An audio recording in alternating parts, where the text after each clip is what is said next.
ನಮಸ್ಕಾರ ಸ್ನೇಹಿತರೆ, ನಮ್ಮ ನಂಬಿಕೆಗೆ ಸ್ವಾಗತ ಸುಸ್ವಾಗತ.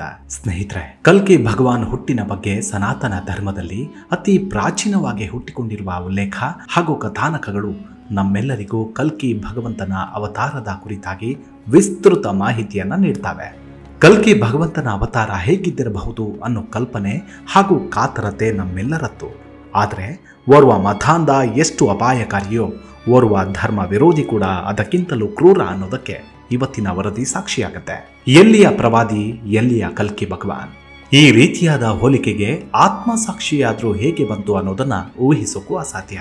ಬನ್ನಿ ಹಾಗಿದ್ರೆ ಇವತ್ತಿನ ಎಪಿಸೋಡ್ನಲ್ಲಿ ಪ್ರವಾದಿ ಮಹಮ್ಮದರೇ ಕಲ್ಕಿ ಅವತಾರ ಎಂದ ಗ್ರಂಥದ ಕುರಿತಾದ ಉಲ್ಲೇಖವನ್ನ ವಿಮರ್ಶೆ ಮಾಡೋಣ. ಅದಕ್ಕೂ ಮುನ್ನ ನಮ್ಮ ನಂಬಿಕೆಗೆ ನಿಮ್ಮ ಬೆಂಬಲವಿರಲಿ. ಸ್ನೇಹಿತರೆ, ಮೊದಲಿಗೆ ದೇವರು ಅಂದ್ರೆ ಯಾರು ಅನ್ನೋದನ್ನ ನಮ್ಮ ಸನಾತನ ಗ್ರಂಥಗಳು ಏನ್ ಹೇಳ್ತಾವೆ ಅನ್ನೋದನ್ನ ತಿಳಿಯುತ್ತಾ ಹೋಗೋಣ. ಒಮ್ಮೆ ಪಾಂಡವರು ರಾಜಸೂಯ ಯಜ್ಞವನ್ನ ನಡೆಸುತ್ತಿದ್ರು. ಈ ಯಜ್ಞದಲ್ಲಿ ಪಾಲ್ಗೊಳ್ಳಲು ದೂರ ದೂರುಗಳಿಂದ ರಾಜರು, ಚಕ್ರವರ್ತಿಗಳು, ಮಹಾಮುನಿಗಳು ಆಗಮಿಸಿದ್ರು. ಎಲ್ಲರ ನಡುವೆ ಸಂಭಾಷಣೆ ನಡೆಯುತ್ತಿದ್ದಾಗ ಧರ್ಮರಾಜ ಯುಧಿಷ್ಠಿರ ಸಂಭಾಷಣೆಯ ನಡುವೆ ನಾನು ಇಲ್ಲಿವರೆಗೆ ದೇವರನ್ನ ನೋಡೇ ಇಲ್ಲ ಅಂತ ಹೇಳ್ತಾನೆ. ಈ ಮಾತನ್ನ ಕೇಳಿದ ನಾರದ ಮುನಿಗಳು ಜಗತ್ತನ್ನ ಸೃಷ್ಟಿಸಿದ ಬ್ರಹ್ಮನ ತಂದೆ ಈ ಸಭೆಯಲ್ಲೇ ಇದ್ದಾರೆ ಎನ್ನುತ್ತಾನೆ.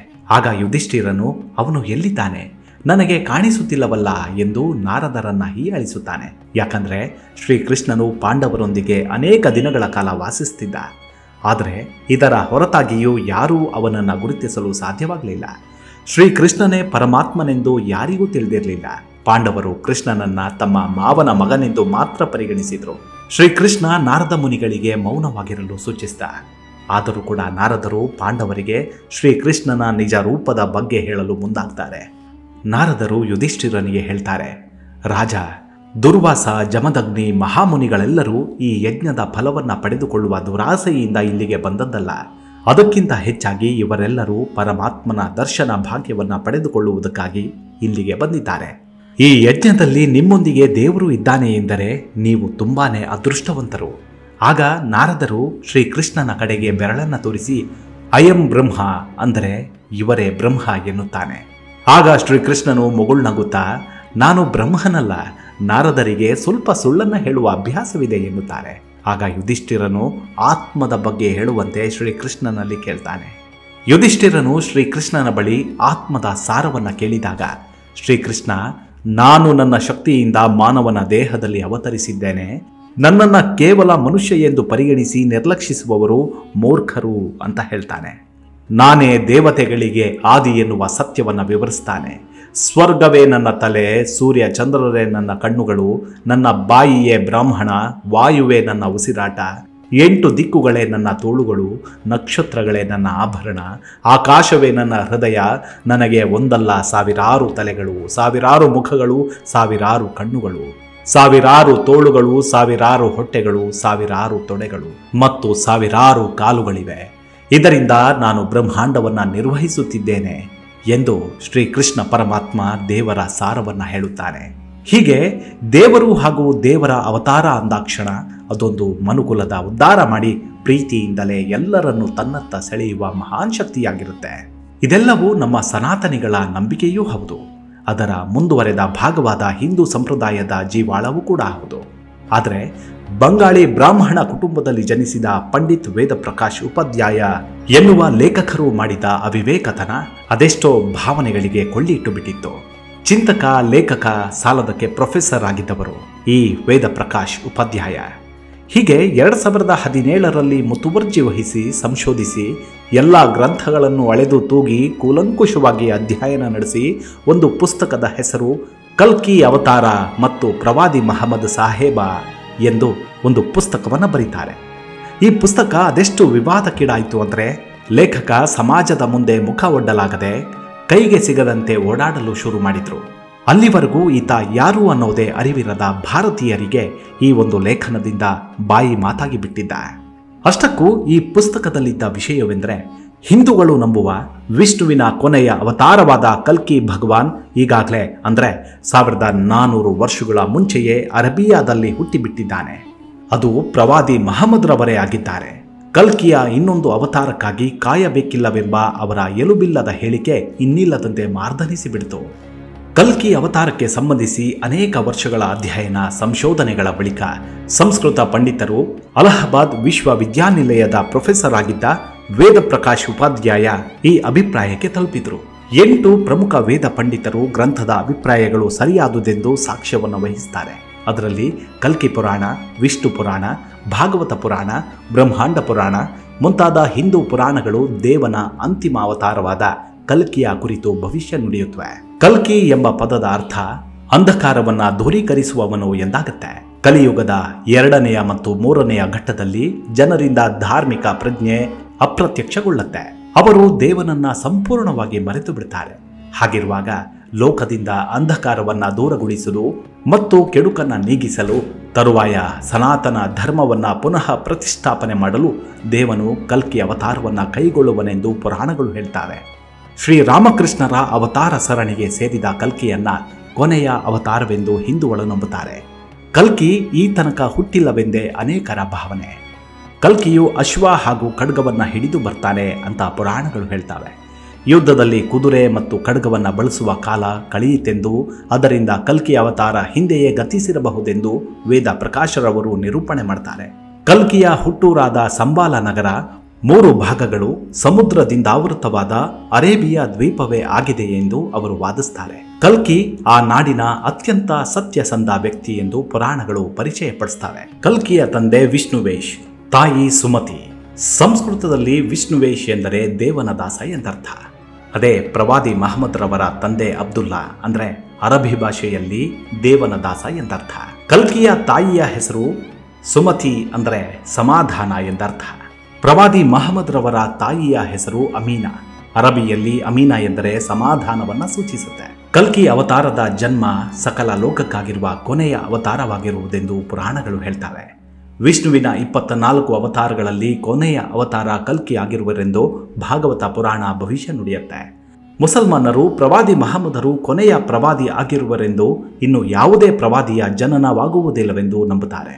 ಕಲ್ಕಿಯ ಜನನ ಒಂದು ಕುಲೀನ ಕುಟುಂಬದಲ್ಲಾಗಿರುವುದೆಂದು ಪುರಾಣಗಳು ಹೇಳ್ತವೆ. ಜನನದ ಮುಂಚೆಯೇ ತಂದೆಯನ್ನ ಹಾಗೂ ಬಾಲ್ಯದಲ್ಲೇ ತಾಯಿಯನ್ನ ಕಳೆದುಕೊಳ್ಳುವ ಕಲ್ಕಿ ಅನಾಥನಾಗಿ ಬೆಳೆಯುವನೆಂದು ಭಾಗವತ ಪುರಾಣ ಹೇಳುತ್ತದೆ. ಪ್ರವಾದಿ ಮಹಮ್ಮದರು ಹುಟ್ಟಿದ್ದು ಮೆಕ್ಕಾದ ಸುಪ್ರಸಿದ್ಧ ಕುರೈಶಿ ಗೋತ್ರದಲ್ಲಾಗಿತ್ತಷ್ಟೇ. ಪ್ರವಾದಿಯ ಜನನದ ಮುಂಚೆಯೇ ಅವರ ತಂದೆ ಮರಣ ಹೊಂದುತ್ತಾರೆ. ಅವರಿಗೆ 6 ವಯಸ್ಸಾದಾಗ ತಾಯಿಯೂ ಕೂಡ ವಿಧಿವಶರಾಗ್ತಾರೆ. ಕಲ್ಕಿಯ ಜನನ ಆ ತಿಂಗಳ 12ನೆಯ ದಿನಾಂಕದಲ್ಲಾಗಿರುವುದೆಂದು ಕಲ್ಕಿ ಪುರಾಣ ಸಾರುತ್ತೆ. ಇದು ಕಲ್ಕಿ ಪುರಾಣದ 2ನೇ ಅಧ್ಯಾಯ 15ನೇ ಶ್ಲೋಕದಲ್ಲಿ ವಿವರಿಸಿದೆ. ಇಸ್ಲಾಮಿ ಪಂಚಾಂಗದ ಪ್ರಕಾರ ರಬಿಯುಲ್ ಅವಲ್ ತಿಂಗಳ 12ನೆಯ ದಿನಾಂಕದಂದು ಪ್ರವಾದಿ ಮಹಮ್ಮದ್ ರವರ ಜನನವಾಗಿತ್ತು. ಖರ್ಜೂರ ಮತ್ತು ಇಪ್ಪೆಯು ಕಲ್ಕಿಯ ಮುಖ್ಯ ಆಹಾರವಾಗಿತ್ತೆಂದು ಪುರಾಣಗಳು ಹೇಳ್ತವೆ. ಕಲ್ಕಿಗೆ ಪರ್ವತವೊಂದರಲ್ಲಿ ದೇವವಾಣಿ ನೀಡಲಾಗುವುದೆಂದು ಪುರಾಣಗಳು ಹೇಳ್ತವೆ. ಹಿರಾ ಎಂಬ ಪರ್ವತದಲ್ಲಿರುವ ಗುಹೆಯಲ್ಲಿ ಗ್ಯಾಬ್ರಿಯಲ್ ಪ್ರವಾದಿಯವರಿಗೆ ದಿವ್ಯ ಸಂದೇಶವನ್ನು ನೀಡಿರುವುದು ಸುಪ್ರಸಿದ್ಧವಾದ ಘಟನೆ. ತಮ್ಮ ಸ್ವಂತ ನಗರವಾದ ಸಾಂಬಲ್ನಲ್ಲಿ ಸಂದೇಶ ಪ್ರಚಾರ ಪ್ರಾರಂಭಿಸುವ ಕಲ್ಕಿ ತಮ್ಮ ಊರು ನಿವಾಸಿಗಳಿಂದ ಎದುರಿಸಿದ ವಿರೋಧ ಮತ್ತು ಹಿಂಸೆಗಳ ಪರಿಣಾಮವಾಗಿ ಉತ್ತರ ದಿಕ್ಕಿನಲ್ಲಿರುವ ಹಾಗೂ ಪರ್ವತದಿಂದ ಆವೃತವಾದ ಇನ್ನೊಂದು ನಗರದಲ್ಲಿ ಬಿಡಾರ ಹುಡ್ತಾರೆ.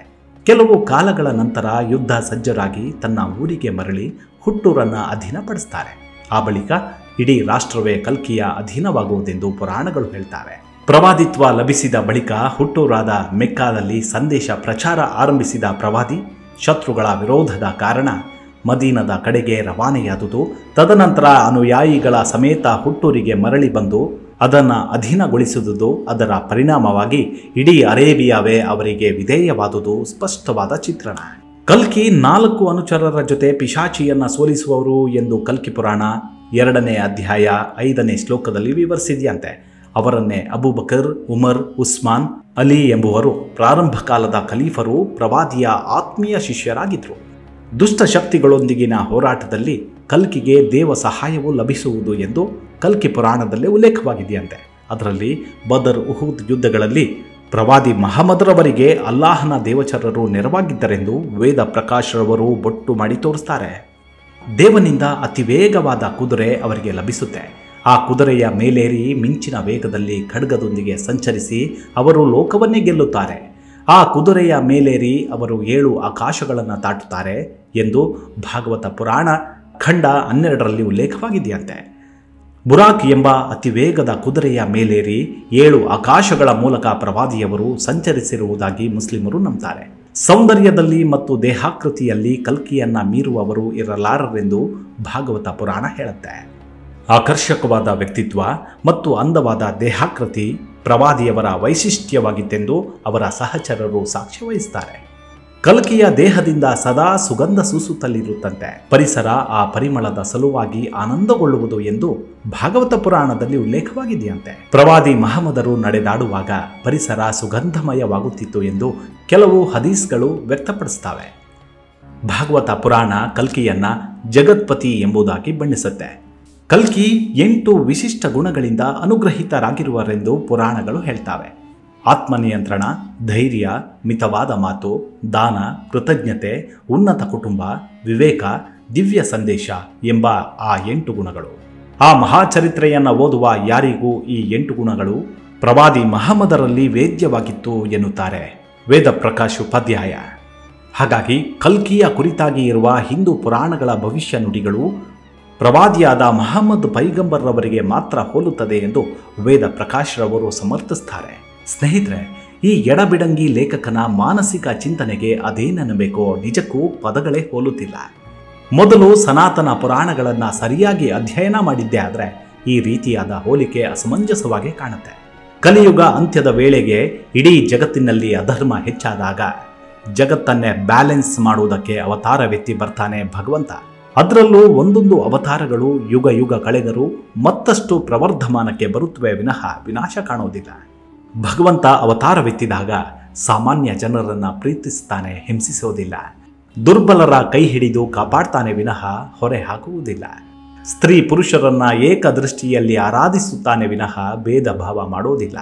ಆದರೆ ಪ್ರವಾದಿ ಮಹಮ್ಮದರ ವೃತ್ತಾಂತ ಗಮನಿಸಿದಾಗ ವಿಗ್ರಹಾರಾಧಕರನ್ನ ವಿನಾಕಾರಣ ಕತ್ತರಿಸಿ ತುಂಡರಿಸಿದ್ದು, ಅಸಹಾಯಕ ಹೆಣ್ಣು ಮಕ್ಕಳನ್ನು ಅಲ್ಲಾನ ಹೆಸರಿನಲ್ಲಿ ಅತ್ಯಾಚಾರ ಮಾಡಿದ್ದು, ಬಲಾತ್ಕಾರವಾಗಿ ಇಸ್ಲಾಂ ಧರ್ಮಕ್ಕೆ ಮತಾಂತರ ಮಾಡಿದ್ದು, ನಾನೇ ದೇವರ ಏಜೆಂಟ್ ಅಂತ ಮೈಂಡ್ ವಾಶ್ ಮಾಡಿದ್ದು, ಸಿಕ್ಕ ಕಡೆ ಕ್ರೂರ ಪ್ರವೃತ್ತಿ ಪ್ರದರ್ಶಿಸಿದ್ದು, ಈ ವಿಕೃತಾನಂದವನ್ನು ಅವತಾರ ಎನ್ನುವುದಕ್ಕಾಗತ್ತಾ ಅನ್ನೋದು ಭಾರತೀಯರಾದ ನಾವಷ್ಟೇ ಅಲ್ಲ, ಇಡೀ ವಿಶ್ವದುದ್ದಗಲಕ್ಕೂ ಇದೇ ಪ್ರಶ್ನೆ ಕಾಡುತ್ತೆ.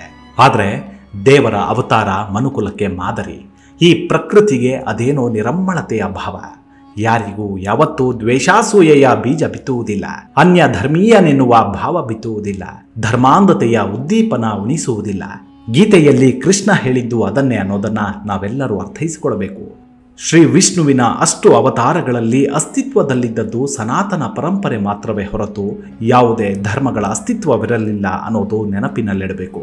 ಬಹುಶಃ ಕಲ್ಕಿ ಅವತಾರವೆತ್ತಿದಾಗ ಕ್ರೈಸ್ತ ಇಸ್ಲಾಂ ಧರ್ಮಗಳು ಏಕೀಕರಣವಾಗಿ ಹಿಂದುತ್ವವಾದಿಗಳಾಗಬಹುದೇ ವಿನಃ ಪ್ರವಾದಿಗಳು ದೇವರ ಅವತಾರವಾಗೋಕೆ ಸಾಧ್ಯವಿಲ್ಲ. ಹೌದು, ನಾನೇ ಸರ್ವಂತರ್ಯಾಮಿ, ನಾನೇ ಸೃಷ್ಟಿಕರ್ತ ಅನ್ನೋ ಶ್ರೀಕೃಷ್ಣನ ಮಾತಿನಂತೆ ಹೌದು, ನಾನೇ ಭಗವಂತ ಅನ್ನೋ ಘೋಷವಾಕ್ಯ ಮೇಳೈಸೋಕೆ ಹುಟ್ಟಿ ಬರ್ತಾನೆ ಕಲ್ಕಿ ಭಗವಂತ. ಅಲ್ಲಿವರೆಗೂ ಕಾಲಾಯ ತಸ್ಮೈ ನಮಃ. ಹಾದಿ ಬೀದಿಯಲ್ಲಿ ಹೋಗೋ ಶತ್ರುಗಳಿಗಿಂತ ಮನೆಯೊಳಗಿರುವ ಹಿತ ಶತ್ರುವೇ ಹೆಚ್ಚು ಅಪಾಯಕಾರಿ. ಅಂತೂ ಕಲಿಯುಗ ಅಂತ್ಯಕ್ಕೆ ಕಲ್ಕಿಯ ಜನನವಾಗುತ್ತೆ ಅಂತ ಗ್ರಂಥಗಳು ಹೇಳುತ್ತಿರುವುದಕ್ಕೂ ಕಲಿಯುಗ ಆರಂಭದಲ್ಲೇ ಕಲ್ಕಿಯ ಬಗ್ಗೆ ಪ್ರಸ್ತಾಪ ಈ ರೀತಿಯಾಗಿ ಸದ್ದು ಮಾಡ್ತಿರೋದನ್ನು ಗಮನಿಸಿದಾಗ ಸುನಾಮಿ ಅಪ್ಪಳಿಸೋದಕ್ಕೂ ಮುನ್ನ ಭೀಕರ ಚಂಡಮಾರುತ ಏಳುವುದು ಸಹಜ. ಮನುಷ್ಯನೇ, ದೇವರು ದೇವರೇ. ಮುಂದಿನ ಎಪಿಸೋಡ್ನಲ್ಲಿ ಮತ್ತೆ ಸಿಗೋಣ.